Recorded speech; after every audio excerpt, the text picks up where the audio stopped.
প্রিয় দেশবাসী, কেমন আছেন শেখ হাসিনা বিহীন বাংলাদেশে?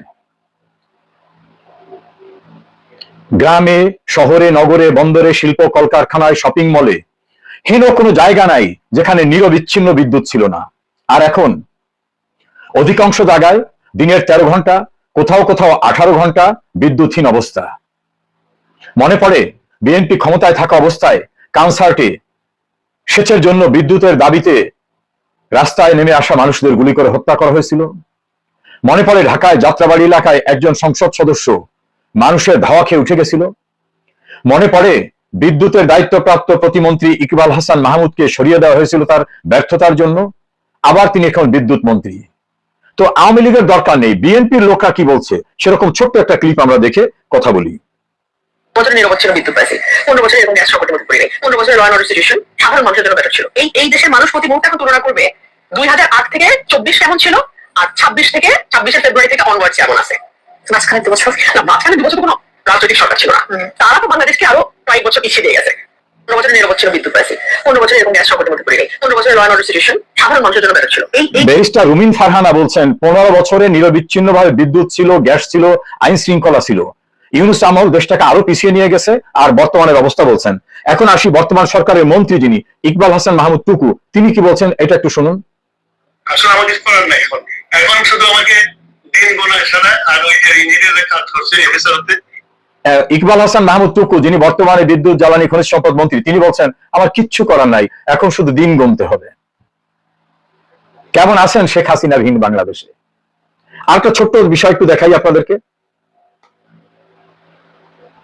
জুলাই আন্দোলনের সময় ইঞ্জিনিয়ারের কাজ করছে বেটার ছিল।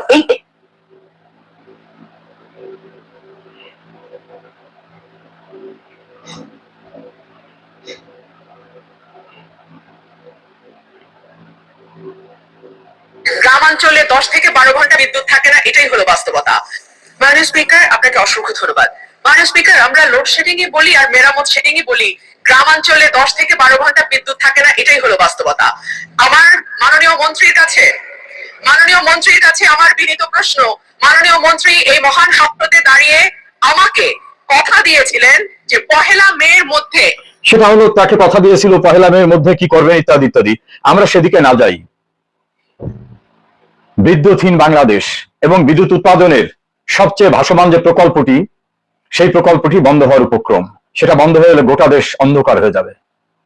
শেখ হাসিনা যেখানে গ্রাম থেকে শুরু করে শহর, নগর, বন্দর, শিল্প কলকারখানা, শপিং মল, বাসা বাড়িতে সর্বত্র নিরবিচ্ছিন্নভাবে বিদ্যুতের ব্যবস্থা করেছিলেন, তাকে উচ্ছেদ করার পর তিনি তো বিদ্যুতের কোন ফ্যাক্টরি সঙ্গে নিয়ে যাননি, কোন র ম্যাটেরিয়াল সঙ্গে নিয়ে যাননি। কেন আজকে বাংলাদেশ অন্ধকার হয়ে যাচ্ছে? আর মন্ত্রী বলছেন আমার কিচ্ছু করার নেই। শেখ হাসিনা বিহীন বাংলাদেশ এরকম জায়গায় পৌঁছাবে। তবে একটা জিনিস বেড়েছে, চাঁদাবাজি।